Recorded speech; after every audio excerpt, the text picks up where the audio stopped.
A given coil has a mass of 3 gram. Calculate the nuclear energy that would be required to separate all the neutrons and protons from each other. For simplicity, assume that the coin is entirely made of copper atoms of mass 62.92960 atomic mass unit. 3 gram coin இருக்கு.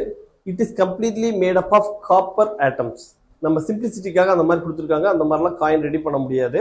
இப்போ copper ஆட்டம் கம்ப்ளீட்டா அந்த copper ஆட்டம்ஸ்னால ஒரு 3 gram coin பண்றாங்க. அதுல இருக்கக்கூடிய number of neutrons protons இது எல்லாத்தையும் பிரிச்சு எடுக்கணும். அதுக்கு எவ்வளவு எனர்ஜி தேவை, நியூக்ளியர் எனர்ஜி, அதான் கொஸ்டின். இதுல இருக்கக்கூடிய நம்பர் ஆஃப் புரோட்டான்ஸ் எவ்வளவுனா 29, நம்பர் ஆஃப் நியூட்ரான்ஸ் எவ்வளவுனா 63 மைனஸ் 29 போட்டா 34 நியூட்ரான்ஸ் இருக்கு. அப்ப டோட்டல் மாஸ் ஆஃப் புரோட்டான் வேணும்னா 29 into mass of proton, total mass of neutron வேணும்னா 34 into total mass of neutron. அப்ப total mass of the nucleon எவ்வளவு வருதுன்னா 63.52185 அட்டாமிக் மாஸ் யூனிட் வருது. காப்பருக்கு எவ்வளவு கொடுத்துருக்காங்கன்னா இவங்க கொடுத்துருக்க டேட்டா படி 62.92960 அட்டாமிக் மாஸ் யூனிட் தான் இருக்கு. ஆனா இருக்க வேண்டியது இவ்வளவு இருக்கணும். ஏன்னா அவ்வளவு புரோட்டான் நியூட்ரான் யூஸ் பண்ணியிருக்கோம். அந்த டிஃபரன்ஸ் எவ்வளவு இருக்குன்னா 0.59225 அட்டாமிக் மாஸ் யூனிட்ங்கிறது மாஸ் டிஃபெக்டா இருக்கு. இந்த மாஸ் டிஃபெக்டை எனர்ஜியா கன்வெர்ட் பண்ணோம்னா 931.5 மில்லியன் எலக்ட்ரான் வோல்ட்டால மல்டிப்ளை பண்ணிக்கிறோம். அப்ப ஒரு காப்பர் நியூக்ளியஸ்ல இருக்கக்கூடிய பைண்டிங் எனர்ஜி எவ்வளவுனா 551.5032 மில்லியன் எலக்ட்ரான் வோல்ட். அப்ப 3 கிராம்ல எவ்வளவு காப்பர் நியூக்ளியான்ஸ் இருக்கு அப்படிங்கறத ஃபைண்ட் அவுட் பண்ணணும்.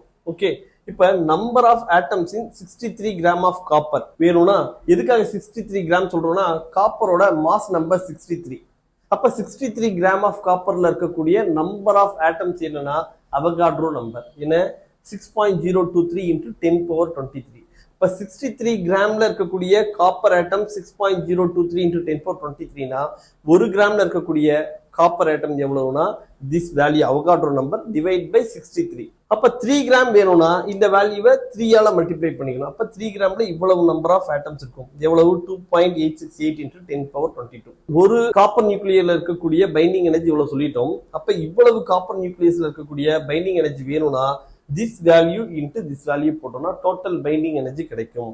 அப்ப energy required to separate all neutron and proton from each other of 3 gram of copper coin வேணும்னா என்ன பண்றோம், ஒரு நியூக்ளியஸ்ல இருக்கக்கூடிய புரோட்டான் நியூட்ரானை பிரிச்சு எடுக்கிறதுக்கு தேவையான எனர்ஜி 551.5032. இந்த மாதிரி எவ்வளவு நியூக்ளியான்ஸ் இருக்குன்னா 2.868 into 10 power 22 நியூக்ளியான்ஸ் இருக்கு. அப்ப சிம்பிளை பண்ணா 1.582 into 10 power 25 million electron volt எனர்ஜிங்கிறது தேவைப்படும். ஓகே.